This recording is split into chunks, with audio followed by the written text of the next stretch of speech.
Hello students, welcome to my channel Learn with PB sir.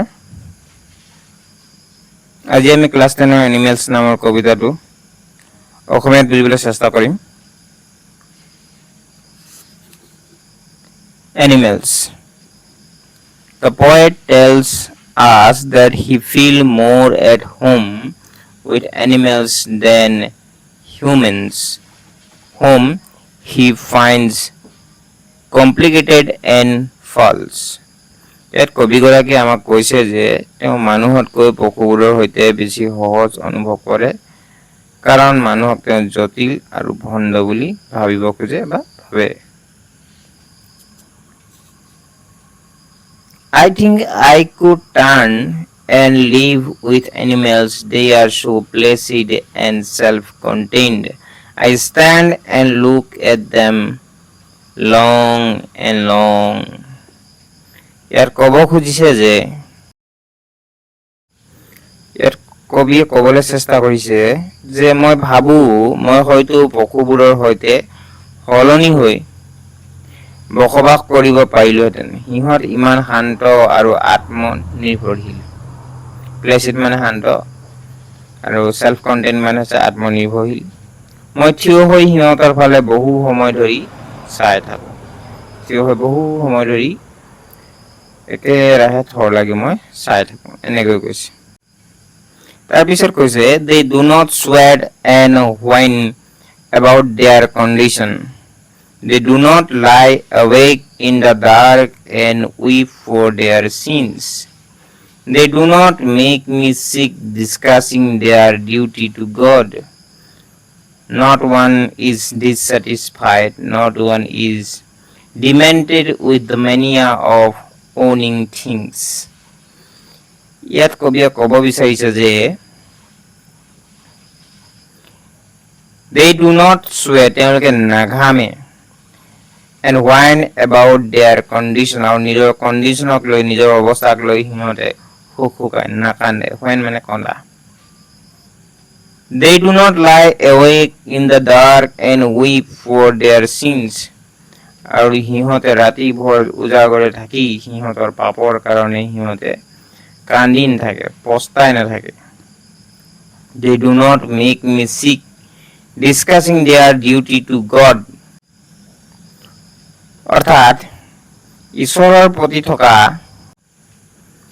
সিহঁতৰ কৰ্তব্যৰ কথা আলোচনা কৰি সিহঁতে মোক আমনি নকৰে কমচে কম।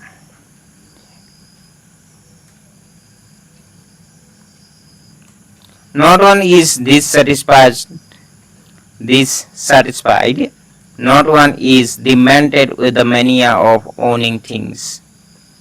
এজনো অসন্তুষ্ট নহয়, বস্তুৰ মালিকীস্বত্ব পোৱাৰ বাবে কোনো এজনো উন্মাদ নহয়, সম্পত্তিক লৈ কোনো হাই কাজিয়া নকৰে। তেওঁ সিহঁত অৰ্থাৎ এনিমেলছবোৰ কেতিয়াও অসন্তুষ্ট নহয়, এটাকে বুজাব বিচাৰিছে। Not one kneels to another, nor to his kind that lived thousands of years ago. হাজাৰ হাজাৰ বছৰ পূৰ্বে জীয়াই থকা নিজৰ প্ৰজাতি কাৰোবাৰ আগত কোনো এজনো আঁঠু নলয়, কোনো পূৰ্বপুৰুষৰ আগত তেওঁলোকে আঁঠু নলয় এনে কৈছে। Not one is respectable or unhappy over the whole earth. So they show their relations to me and I accept them. ক'ব খুজিছে no one is respectable.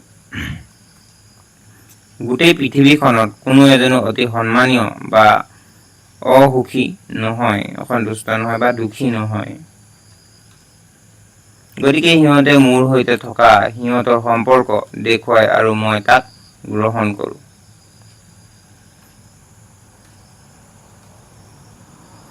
They bring me tokens of myself, they evince them plainly in their positions. ইয়াত ক'ব খুজিছে সিহঁতে মোৰ কিছুমান প্ৰতীক লৈ আহে, সিহঁতে সেইবোৰ নিজৰ অধিকাৰত স্পষ্টকৈ প্ৰদৰ্শন কৰে, নিজৰ কাৰ্য কৰ্মনিকাৰ জৰিয়তে বা এনিমেলছসকলে যেনেকৈ প্ৰদৰ্শন কৰিব পাৰে আৰু অৰ্থাৎ এনিমেলছৰ ভাষা জীৱ-জন্তুৰ ভাষাত তেওঁৰ কিছুমান প্ৰতীক লৈ আহে আৰু সেইবোৰ ধুনীয়াকৈ স্পষ্টকৈ প্ৰদৰ্শন কৰে I wonder where they get those tokens. Did I pass that way huge times ago and negligently drop them? কৈছে মই আচৰিত হৈ যাওঁ where they get those tokens.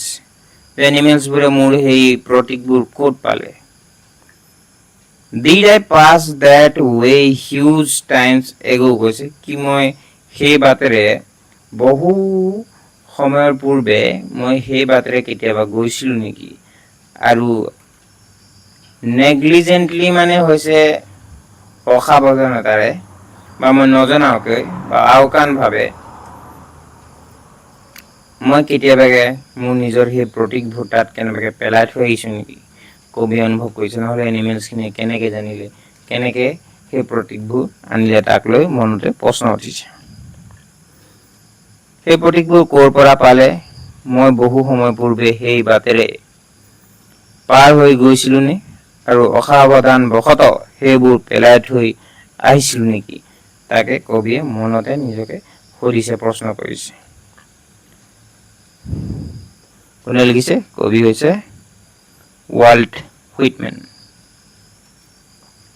কবিতাৰ এইটোৱে আশা কৰোঁ সকলো বুজি পালা যদি কোনোবাই বুজি নাই পোৱা তেতিয়াহ'লে কমেণ্ট কৰিবা আৰু যদি ভালকৈ বুজি পাইছা তেন্তে ভিডিঅ'টো like share and subscribe for more videos. Thank you.